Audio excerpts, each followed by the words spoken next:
Are you coming to the tree where they strung up a man? They say murder three.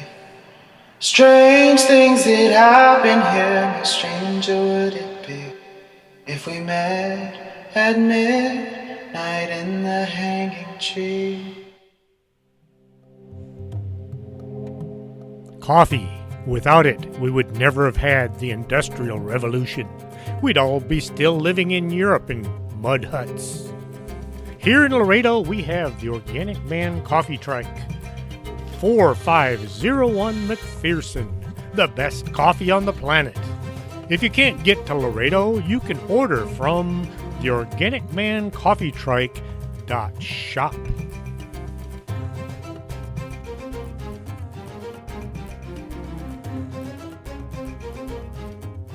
And welcome to the show. I'm your host, Chris James.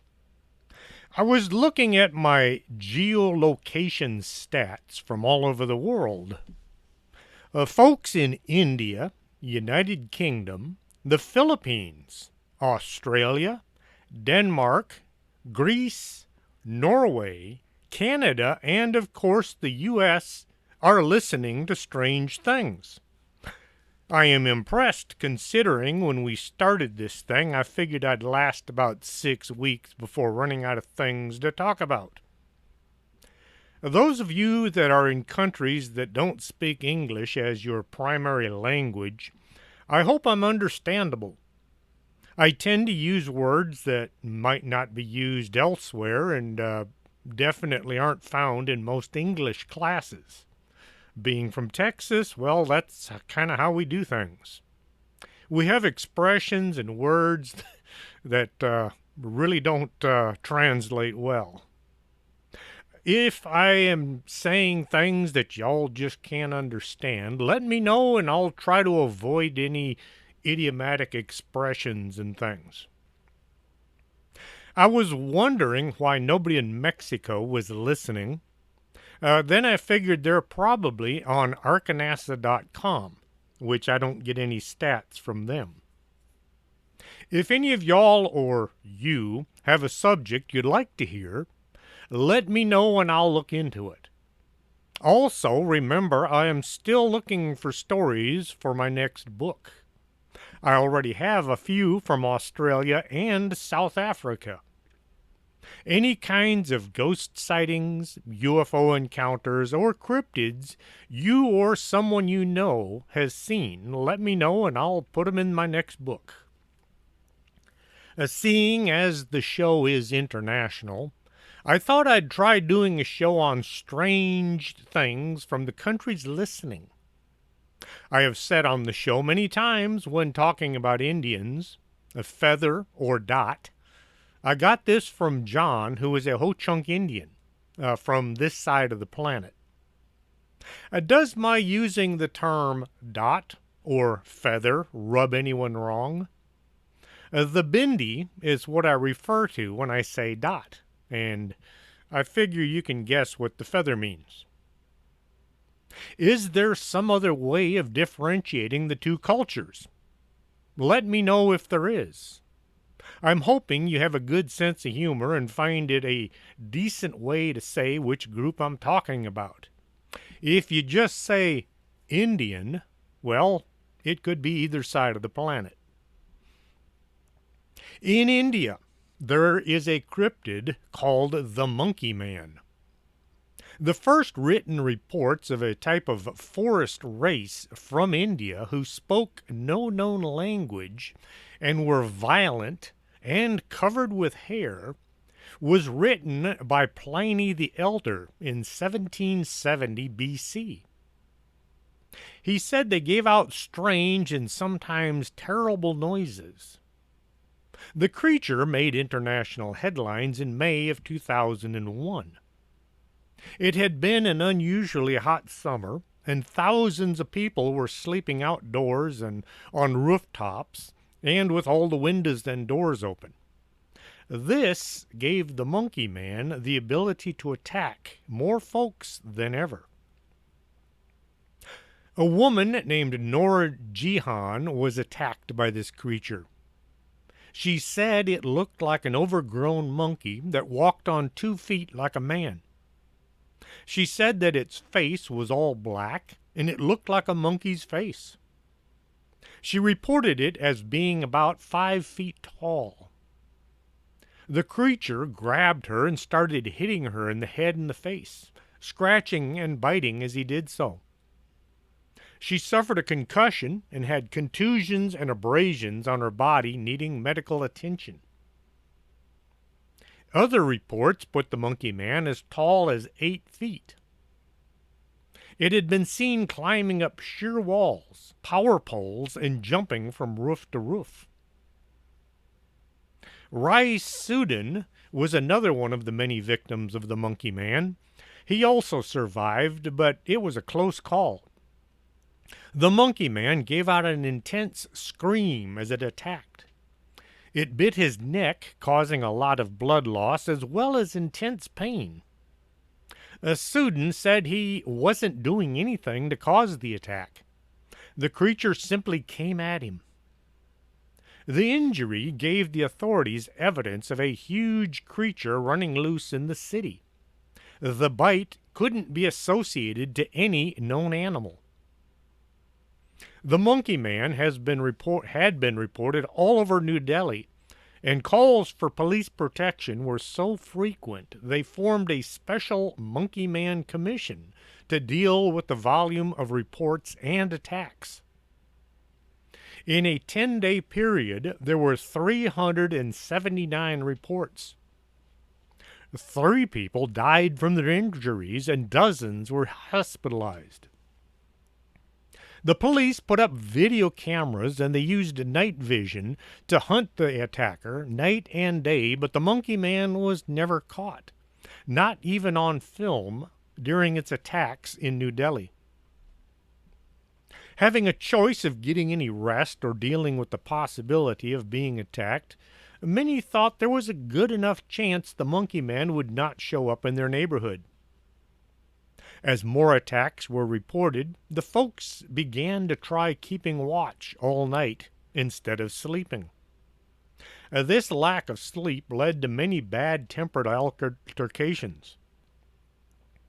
Some tried to write the attacks off as being just regular monkeys being mistaken for huge creatures. You know, a little 2-foot monkey looks like it's 6.5 feet tall. Happens all the time. Well, according to those people. Those who actually ran into the creature said it moved like a man, with the abilities of an ape or a monkey. Some said it was a Bigfoot-type creature. A Bigfoot isn't reported as attacking people in any towns or cities, let alone out in the woods. New Delhi is the capital of India, covering 573 square miles. The city is not wall-to-wall buildings. There are some areas where wildlife might be able to hide, but a huge ape man would have been spotted eventually. Monkey man reports were numerous in April. In May, attacks by the creature began to escalate. On many nights, hospitals were overwhelmed by dozens of patients saying they'd been attacked. The police put on more officers and the residents began their own patrols. A reward of 50,000 rupees, or about $680, was offered for anyone with information that led to the beast being captured. This was about a month's salary. Adding to the confusion, the monkey man was reported attacking people in 50 places nearly at the same time. The police and the citizen patrols were at a loss as to how to respond. Jyoti Raj is an Indian free solo climber from Chitradurga.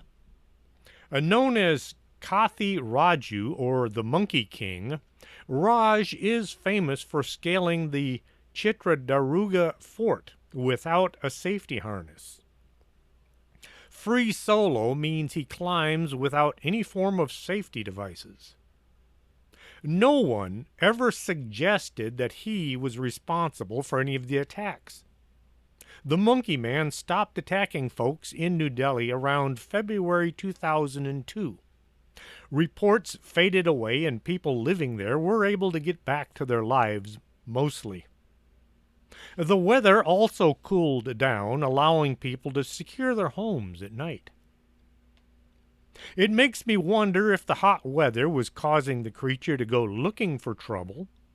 More than likely, it was the lack of accessible targets that caused him to move on.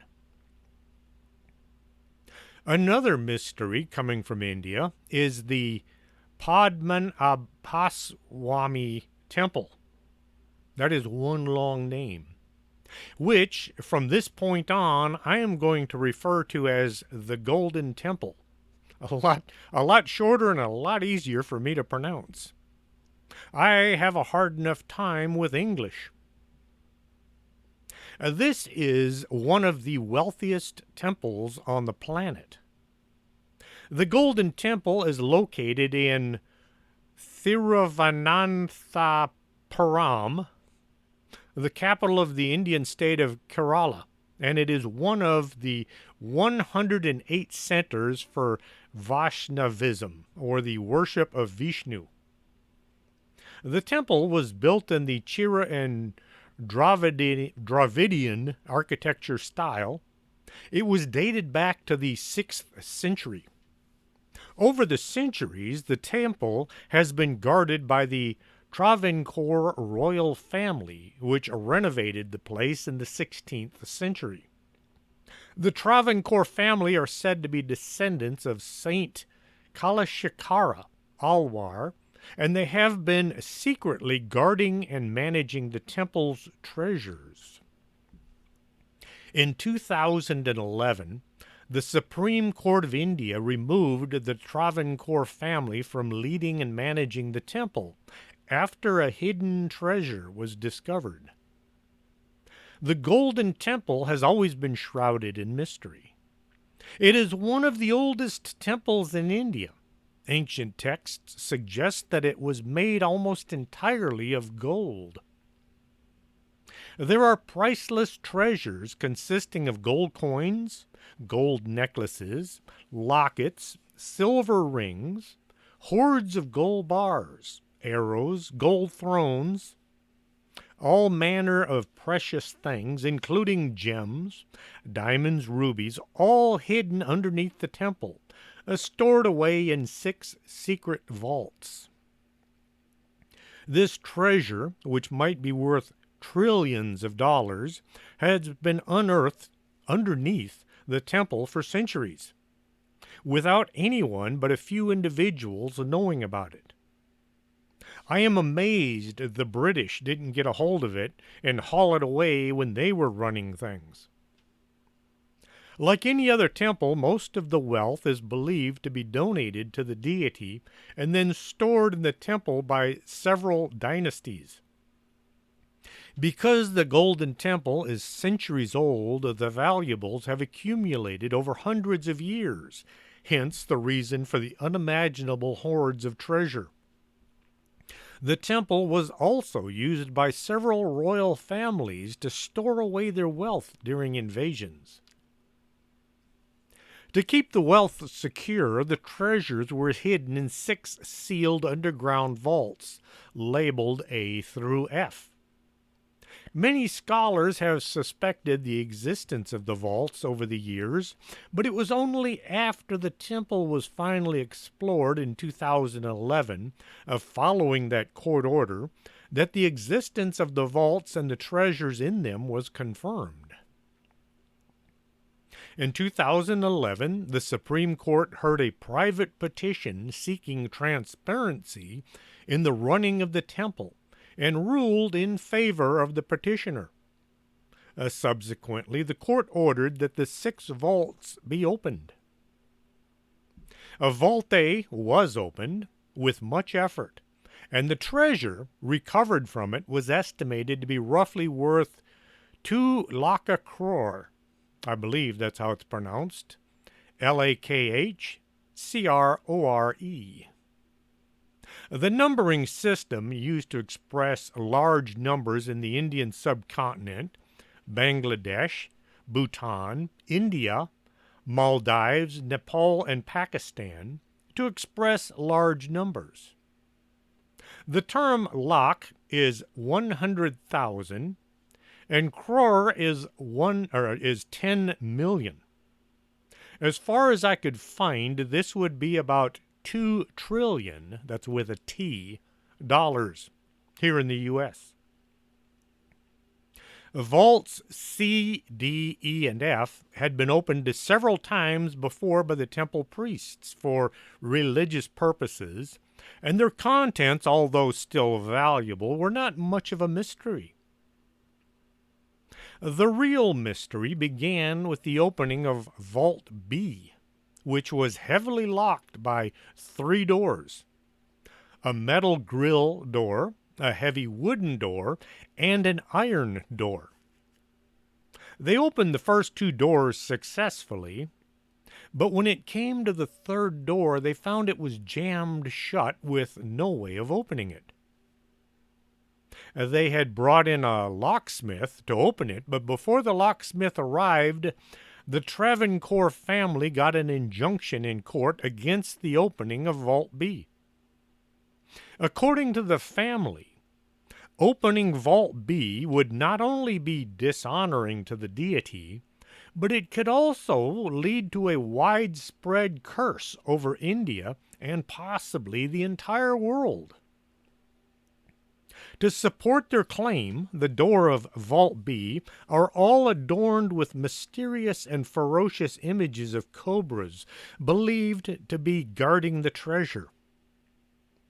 Also, the impenetrable 3rd door is believed to have a mystical curse over it, one which prevents it from being opened through earthly means.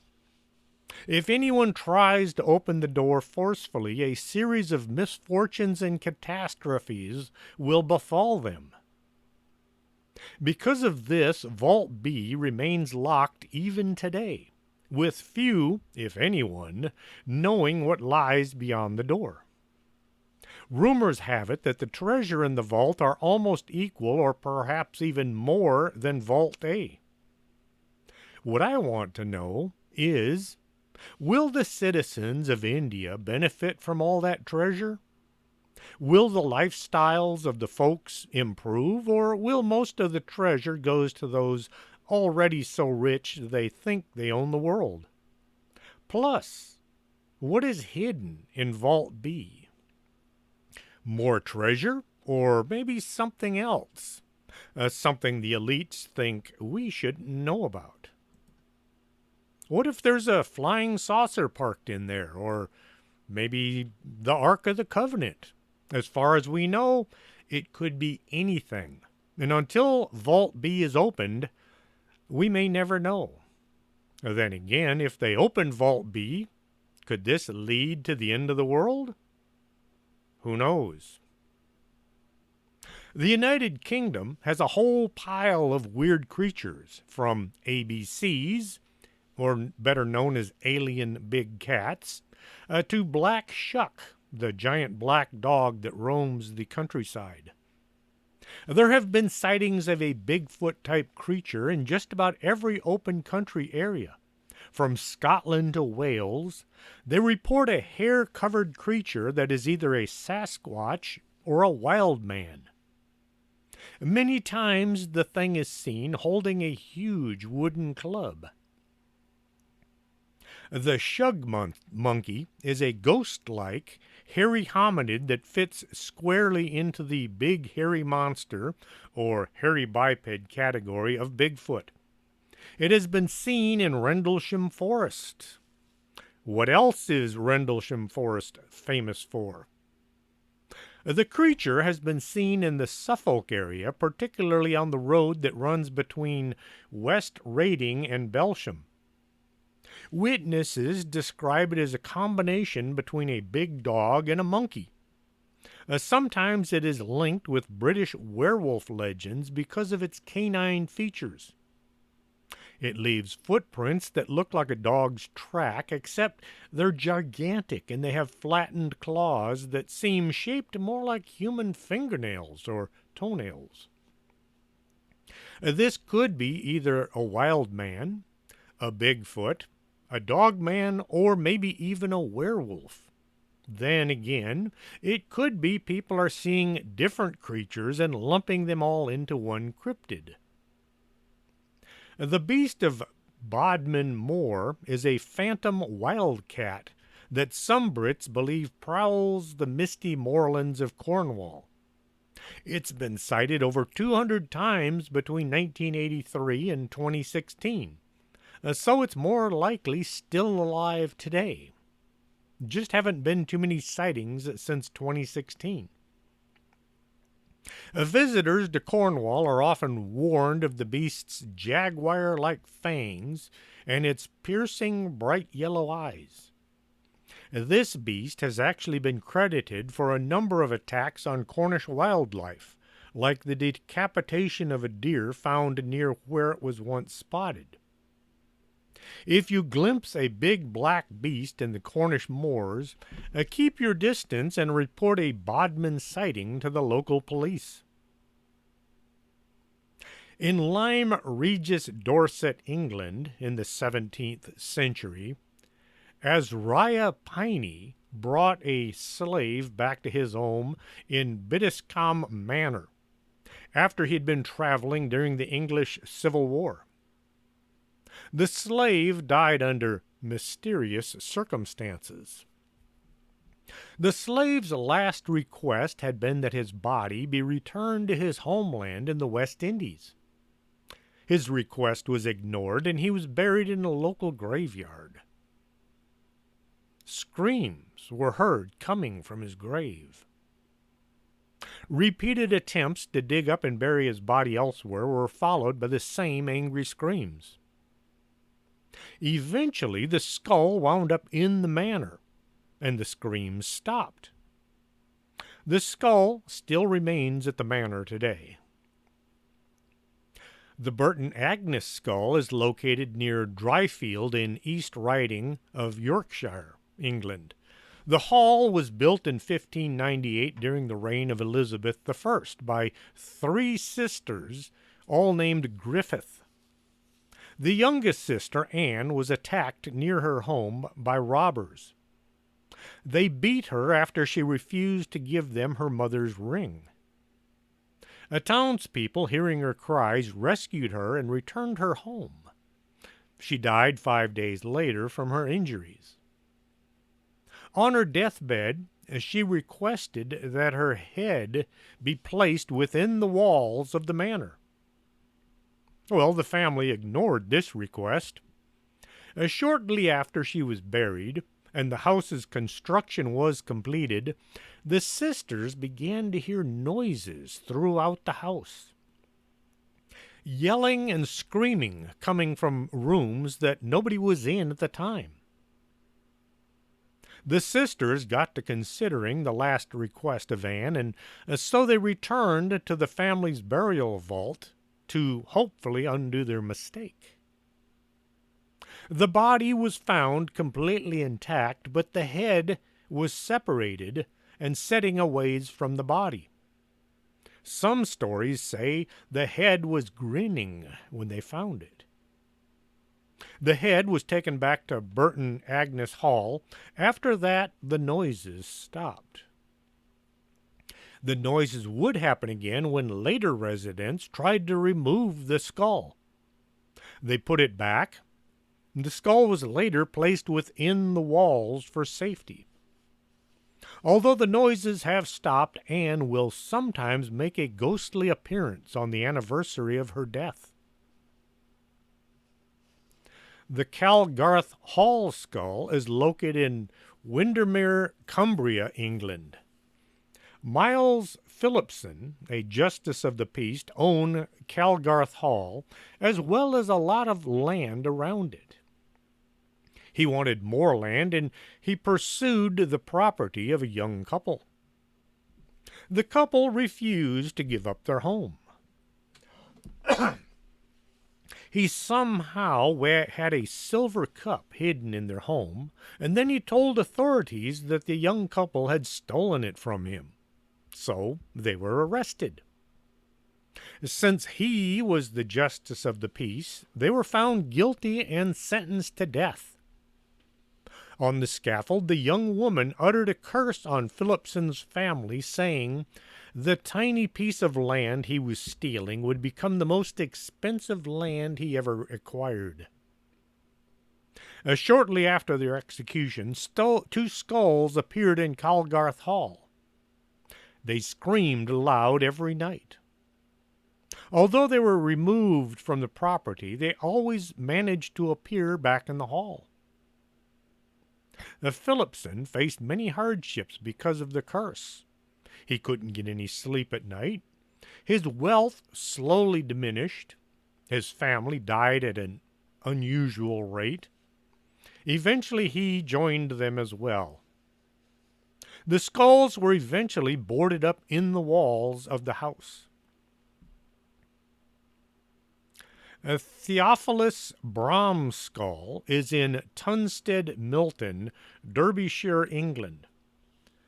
Theophilus Braham was a local man who requested to have his head buried in his farmhouse, separate from his body. His fellow villagers followed his instructions, but somebody later tried to remove the skull. The villagers all heard piercing screams and quickly returned the skull to the farmhouse.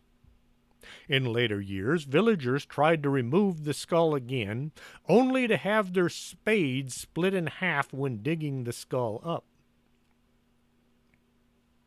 At Turnstead Farm in Chapel in Frith, England, a skull named Dicky is kept on a windowsill. Its origins are unknown.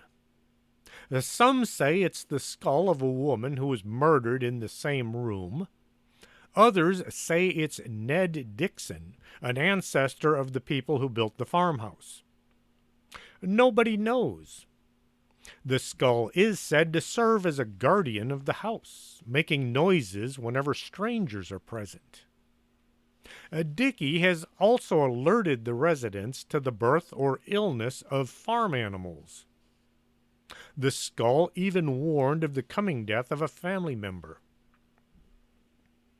When the railroad company tried to build a new track through part of the Tunstead land, things got interesting. Each day the company would start building the track, and each night Dicky would undo their work. In 1863, a magazine called the Panorama reported it was the steadfast belief in the district that the ghost would undo, at the Combs Embankment, the work which had occupied many men during the day, and that Dicky was the only proponent at last by an interview. And Dicky was only mollified after an interview with the engineer at which he promised a free passage over the line forever. I would love to have seen that meeting.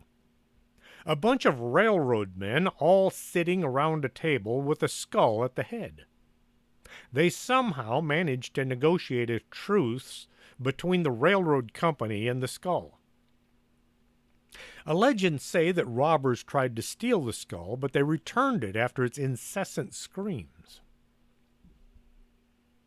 A few miles outside Manchester, England, sits the Wardley Hall skull. Roger Downes owns the house during the time of the English Civil War. One day, while out drinking, he proclaimed that he was going to kill the first man he met. Downes thrust his sword through a local tailor. He was eventually tried for murder, but was let off due to his influential family. Shortly after, he was drunk again and attacked a watchman with his sword on the London Bridge. The watchman fought back and successfully cut off Downes' head. His head was returned to Wardley Hall. Another legend says the skull belongs to St. Ambrose Barlow, one of the 40 martyrs of England and Wales. Before the English Civil War, Francis Downes, a devout Catholic, along with his wife, owned the property. they allowed Mass to take place in the hall's chapel. During the English Civil War, Catholicism was outlawed under penalty of death. That's where you find the priest holes. It was a hiding place for the priest to go, so when the soldiers and guards showed up, they couldn't find them. Well, Francis Downes, a devout Catholic, would allow priests to come to his home and conduct Mass. A Benedictine monk named Barlow, who officiated in the chapel, was caught by the authorities when working in a nearby chapel. He was arrested, tried, and sentenced to death. He was hanged, drawn, and quartered. His head was impaled in public, but Downes took the head with him to Wardley Hall. The skull later appeared in a box that fell out of a wall in Wardley Hall. The current owner, Matthew Morton, threw the skull in the moat, believing it was just an animal skull. That night, a huge storm broke out. Morton thought the skull caused the storm, so he emptied the moat and retrieved the skull. Just about any time people are doing remodeling on old houses, buildings, they find all kinds of things inside the walls. Jars filled with pins, needles, nails, broken glass, wood, fabric, and human parts. Things like fingernail clippings, hair, bone, urine, sometimes teeth, all kinds of weird liquids. People call these witches' jars or bottles. These were either used to ward off spells or maybe to cast them. In the Philippines, they have some nasty monsters. One I just found out about was the Tiyanak. I pronounced that word like 6 times perfectly, and now I can't say it. The Tiyanak. The creature has a few different descriptions depending on the area where it's found. This creature is sometimes known as being a vampire that draws its victims into the jungle by making the sound like a baby crying. This is like the Lechuza, or the owl woman found here along the border. She also makes sounds like a crying baby to attract her victims. The Tiyanak appears as an infant or a child, mimicking their cries in order to lure its victims. Once the intended meal is far enough into the jungle, the monster attacks, killing its prey and drinking its blood. There are several variations out there. One version of the Tiyanak depicts the creature as a little old man with uneven legs that cause him to limp rather than walk. Another form in the Mindoro region describes the Tiyanak as a flying, infant-like monster that transforms into a black bird before it takes flight. In Pampanga, they are described as small, brown-skinned people who float in the air. Several regions of the Philippines have their own stories behind the origin of the Tiyanak. Some folks say it is an imp or a demon. In Mandaya and Mindanao region suggests that the Tiyanak is the spirit of a child whose mother died before giving birth. In other regions, it is believed the Tiyanak is the spirit of an infant who died before being baptized. Another theory describes the Tiyanak as the soul of a aborted infant, seeking revenge on those who deprived him of his life. In order to keep yourself from falling victim to this vicious beast, there are a few countermeasures to remember. In order to break the spell caused from hearing it cry, you have to turn your clothes inside out and put them back on. This is said to cause the Tiyanak to laugh at your odd behavior and hopefully leave you alone. Loud noises can also drive the creature away. Banging on pots and pans or screaming as loud as you can just might drive it away. Garlic in a rosary may also help drive the creature. Australia has some weird animals that down under are considered just plain ordinary animals. They also have some bizarre characters down there. Steve Irwin was my favorite. The Aussie Man is interesting. You can find him on YouTube, but he's not for young or easily offended folks. He has a way of speaking. I'm not even going to attempt to impersonate the guy, but if you're into really bizarre, weird things, just check out The Aussie Man on YouTube. In August 2005, a squad from Schreiger Base of the Royal Australian Air Force were on a training exercise. The object was to track down possible enemy activity in the brush outside of the base. The squad consisted of 4 men, all equipped with night vision goggles and armed with their service weapons. 1 man had a tracking dog. Being a training exercise, they didn't have any bullets. As they're moving through the brush, the area around them was well lit by a full moon.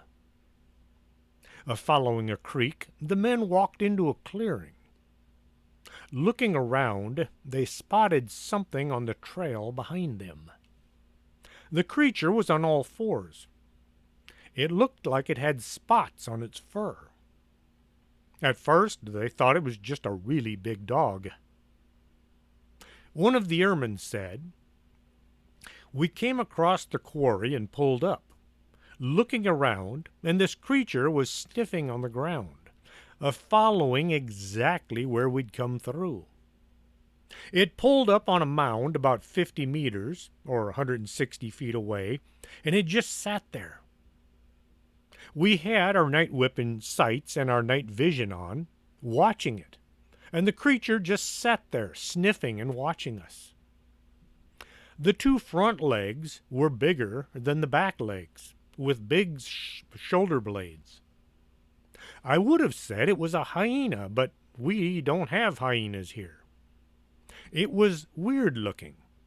It was something we had never seen before." The airmen said they found a track left by the creature. It looked like it was from a very big dog. 2 nights later, the creature was seen from one of the security towers near the fence around the base. The thing was about 30 feet away, moving along in the tall grass. The guards in the tower tried to get a photo using night vision goggles and a cell phone. I've done this, and it's a tricky maneuver. The photo didn't come out all that good, so the creature was still unidentified. Some tried to explain it away as being just a wild hog or maybe a dingo. All 6 of the witnesses said there was no way it was any kind of known creature. What they had all seen looked almost demonic in nature, not any kind of an animal they had ever seen before. This just might be the Tasmanian tiger, except the legs would have been reversed in size, longer rear legs than front. Some kind of new cryptid that now needs a name? I just need a few more people to see it, and then somebody come up with a name for the creature. This got me to thinking, let's get the Aussie Man to name it. That should be interesting. A fisherman named Mark Peterson was out on the Hawkesbury River in August 1994 when he felt a strong tug on his fishing net. It was a really nice day, and Mark was convinced he had snagged a decent haul.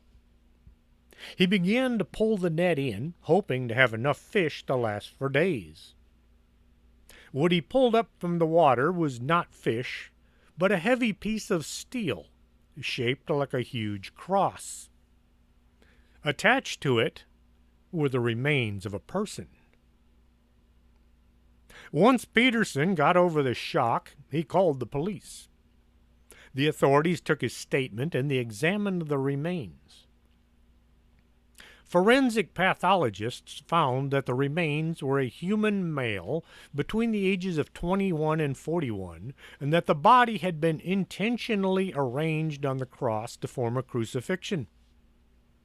The entirety of the body was wrapped in plastic, including the head, and there was wire wrapped around the entire body to keep the victim in place.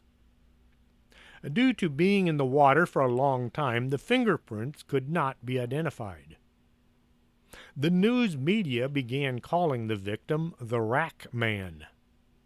He remains unidentified even after all these years, a mystery to this day. The case remains open but isn't being investigated due to a complete lack of any leads. Many theories have been followed up, only to go nowhere. Denmark is a part of Scandinavia. It sits just north from Germany and west of southern Sweden. More people live in Mexico City than in all of Denmark, which is smaller land-wise than West Virginia. Denmark lost approximately a third of their population to the Black Death. People were so distraught, never knowing where the plague might strike next, that they soon began to apply sentient characteristics to the disease, and the creature was named Pesta. Pesta is the personification of the Black Death. She assumes the form of a ravaged, frightening old woman dressed in black rags and carrying a rake or a broom. Villagers believed that Pesta journeyed from house to house, spreading the Black Death. If she was spotted carrying her broom, it meant everybody in the house would be swept away by the plague, and everybody would die. If she was seen carrying her rake, it meant that some would slip through death's fingers and survive. Pesta hasn't been seen since the Black Plague stopped running rampant throughout Europe, but this doesn't keep people from watching out for her. If you have a Pesta sighting, everybody gets real careful and they watch each other to make sure nobody is coughing or sneezing. Now that's not a recent monster or cryptid, and not something you'd want to look for today anyway, so I looked in the Heligaman. This is a bizarre flying creature seen in and around a lake in southern Sweden. Now it's only about 80 or 90 miles from Copenhagen to Lake Helen in Sweden. I couldn't find any references to this creature in any English sites. I had to visit a Swedish site and hoped the translator on my computer did an adequate job. On Stora Noren in Lake Helen, at Olofström in Blekinge, the Hellingamen has been living and breeding for centuries. This amphibious bird-like kind of looks like a vulture, but without any feathers. The skin is more like leather, like a bat or a pterodactyl. It's as at home in the water as it is on land or in the air. Kind of like a duck, a very big duck. It has been known to attack boats and sink them. The creature has been seen for centuries, but it wasn't until the 1970s that a local school named it the Hellingamen and used it as their mascot. It has been given a Latin name by scientists, Saracorahampus papahalensis, and even a scientific description. Pterodactyls have been seen flying all over the world. Scientists say no way. Pterodactyls all died out thousands of years ago. Of course, scientists used to say that smoking was good for you and asbestos was safe. Here's my kitten jumping on my desk, trying to make a name for herself as a podcaster. Yeah, at one time they used to put asbestos in the filters of cigarettes. Yum. Denmark has had its share of UFO sightings over the years. One of the better accounts comes from 1970. A police officer, Evald Marup Henson, had 2 UFO encounters while on duty. The first was in 1970 when he was patrolling a remote country road. His unit suddenly shut down and his radio stopped working. Looking up, the officer saw a UFO passing overhead. Once it was gone, his radio began to work and he was able to restart his vehicle. In 1973, Officer Henson was out on a country road when once more his vehicle died. He watched as a UFO passed over his vehicle. Once the UFO was gone, the engine fired right up. This was not the kind of thing that Henson wanted to talk about. He did tell his fellow officers, who passed the story on to the media. During the ensuing investigation, it was discovered that during both UFO events, the Skrydstrup Air Force Base had seen an unidentified object on radar. The radar caught the object right over where Henson was when both of his sightings occurred. When I began looking for cryptids from Greece, all I could find were the myths and legends from long ago. They had all kinds of bizarre creatures running around back in the old days. Centaurs, half man, half horse. Giant robots, as in Talos, who guarded the island of Crete. Flying humanoids. You name it, they had it. I couldn't find anything from the last few years.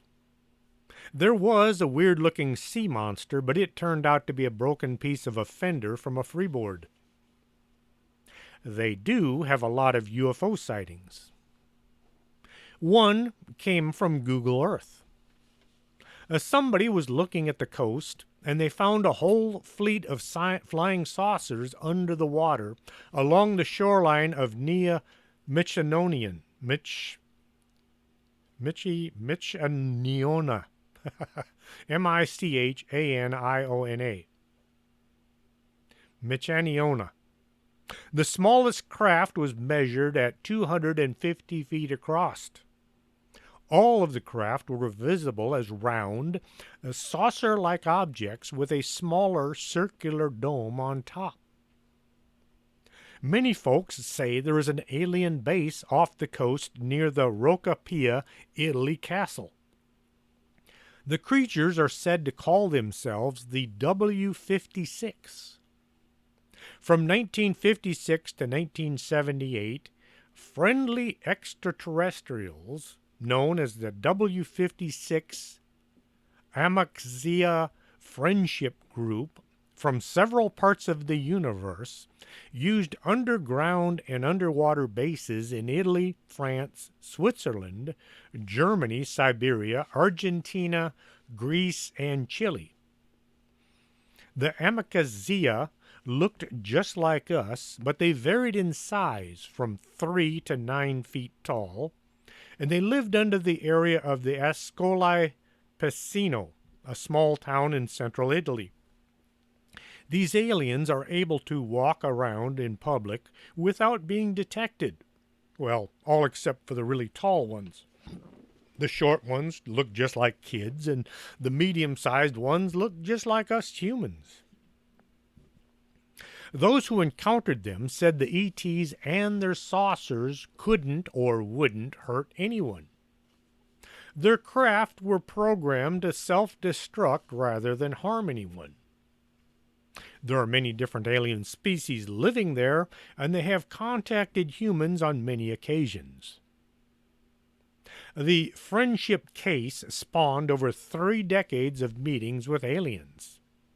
Their base is huge, and they said it extended far out under the ocean. These UFO looked like they belonged to the W-56.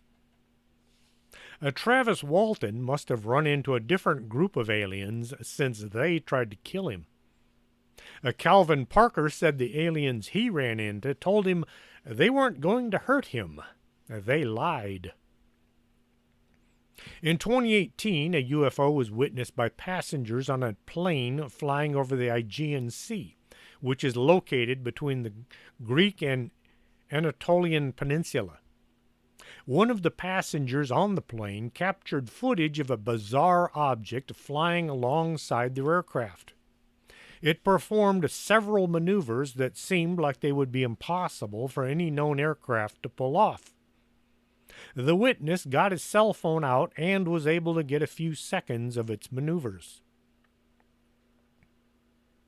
The noun troll variously means fiend, demon, werewolf, or giant, and it comes from a Proto-Germanic word trullen, or unknown origin. There's much overlap in the terms troll, jatun, or giant, burse or hostile monster, or risi, or heroic beings. Some theorize there are 4 distinct classes of beings, while others believe that troll is a catch-all for any and all mischievous creatures. Mostly, if you do some research, you'll find there are 2 basic types of trolls. There are trolls in the mountains and forests, and there are trolls who live in caves. The first type, the forest or mountain troll, they are generally depicted as large, dumb, brutish creatures akin to large Neanderthal. They are said to uproot trees to use as clubs, as well as being able to cause hurricanes and avalanches. These creatures run from just a few feet tall all the way up to being 20 or 30-foot tall giants. Now, unlike the forest-dwelling cousins, cave trolls live completely underground and are generally depicted as smaller than humans, with large, round abdomens, like a beer belly, and short, stubby arms and legs. This almost sounds like the 7 dwarves from Snow White. In Norse mythology, they're not generally friendly to humans. They use their connections with nature to baffle and deceive humans. No matter the type of troll, they all have some characteristics in common. Aside from being unfriendly, they're also generally depicted as stupid and dangerous. Sunlight is bad for them. A troll will turn to stone if the sunlight hits it. The many odd stones found all over Norway are supposed to be the remains of trolls. Did you watch the movie Troll Hunter? It was filmed in Norway in 2010 and released in the U.S. in 2011. The plot of the movie is: when bears are found dead in Norway, students from Volda University decide to investigate. They stalk the trail of the mysterious hunter Hans, expecting to find an explanation for the killings. The reluctant Hans tries to flee from the youngsters, but then he agrees to let them film him in action, provided they follow his orders. Soon, the trio of students learn that Hans is actually a troll hunter working for a secret government agency. Further, several dangerous trolls have escaped from their territory, and Hans is assigned to eliminate them. It was an interesting movie. Just about every image of a troll sighting I found that claims to be real were taken from this movie. There is one that is said to be from World War II, an RAF recon patrol, that is from the movie as well. This kind of nonsense only makes digging for true stories that much harder. As I read several articles on trolls, I began to think trolls in Norway are kind of like Bigfoot here in the U.S. Lots of people see them, but the boys in the white lab coats say, "No way." Could there be trolls living in parts of Norway? We can only wait and see if one ever found, not already turned to stone. Canada, the Great White North. I have a few friends living up there. There are lots of strange things found once you get just a few miles north of the border. I talked about the Headless Valley a while back in February 2021. I also talked about other Canadian mysteries that same month. The Wendigo is a nasty creature found in the southern parts of Canada as well as northern parts of the U.S. The Wendigo is a creature or an evil spirit which originated from the folklore of the First Nations based in and around the East Coast Forest of Canada, the Great Plains region of the United States, and the Great Lakes region of the U.S. and Canada. Some also call them ice giants. The Wendigo is often said to be a malevolent spirit, sometimes depicted as a creature with human-like characteristics which can possess human beings. The Wendigo is known to invoke feelings of insatiable greed or hunger, and the desire to cannibalize other humans, as well as a propensity to commit murder in those that fall under its influence. The creature is described as a gaunt, extremely tall being with glowing eyes, long yellow fangs, wicked claws, and a long tongue. Also, it is depicted with antlers sometimes. The creature grows larger with each kill it made, and yet it is never fully satisfied. It's always skeletal and slight no matter how much it ate. The Wendigo is either a spirit or a monster. A native author and ethnographer Basil Johnson, I almost said Basil Fawlty. Some of y'all will know what that means. Basil Johnson wrote, "The Wendigo was a gaunt to the point of emaciation. Its desiccated skin pulled tightly over its bones, with some bones pushing out over its skin. Its complexion the ash gray of death, and its eyes pushed back deep into the sockets. The Wendigo looks like a gaunt skeleton recently disinterred from the grave. What lips it had were tattered and bloody. Unclean and suffering from suppurations of the flesh, the Wendigo gave off a strange and eerie odor of decay and decomposition, of death and corruption." That's quite a description. There are many local traditions of the Wendigo with slightly differing details in its appearance and abilities, depending on the region. They are variously described as having the ability to turn invisible, to read minds, or to mimic human voices in order to draw victims away to isolated areas, as well as shape-shifting powers and the ability to generate waves of profound fear.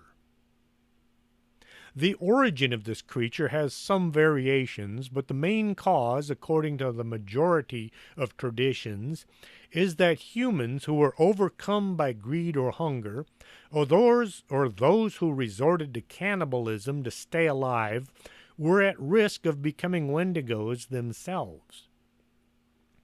In one account of the origins of this beast, the Wendigo started out as a warrior who made a deal with evil spirits in order to save his tribe from being attacked by a hostile tribe. Once the battle was won, the brave continued killing and eating his own people until he was put to death. His body was buried in the land considered to be unclean from that time on. His spirit was able to escape, went searching for a new host. Over the years since then, people living the area have experienced a bizarre feeling come over them. Most managed to escape with only a story to tell, while others become monsters. In 1878, a man named Swift Runner came into town saying that his family had starved to death during the winter. People who saw him thought he looked too well fed to have run out of food during the snow. The authorities went to Swift Runner's cabin and they found his family had been cannibalized. The odd thing was, as if this wasn't odd enough, there was a huge stockpile of food in the cabin, enough for the entire family to have survived the winter. A Swift Runner was arrested and questioned.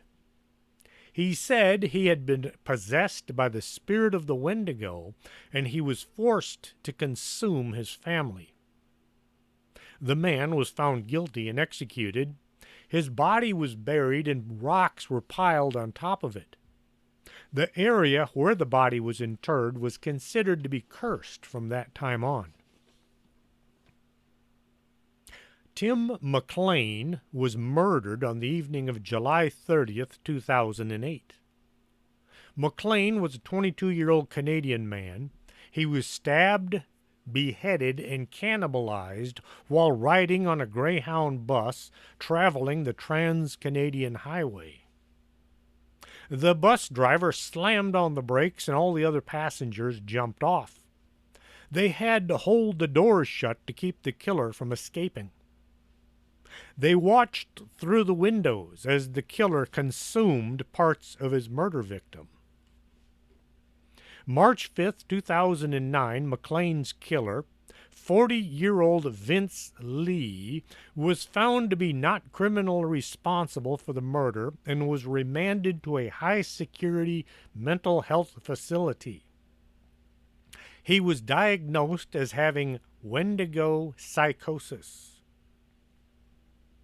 February 12, 2017, a review board in Manitoba ordered his discharge without monitoring, as saying he did not possess a significant threat.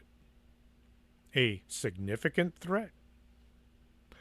Keep this in mind if you ever take a bus ride through Canada. Keep an eye on your fellow passengers, as well as your own feelings. If the folks around you start looking tasty, well, you're in trouble. Strange things from the countries where strange things have been listened to.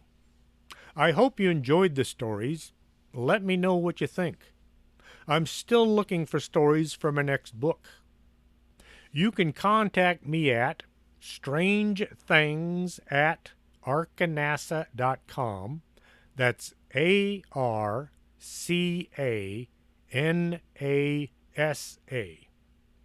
Just think Noah's Ark and NASA combined. If you enjoyed the show, tell the world. Well, at least your friends and neighbors. Your neighbors should be your friends as well. Let folks know what they've been missing. All the archives can be found at www.spreaker.com/show/strange-things-with-Chris-James or on your smartphone on iHeartRadio. Until next Saturday, this is Chris James for Strange Things. Are you coming to the tree where they strung up a man, the same murder three? Strange things that happen here, no stranger would it be if we met at midnight in the hanging tree.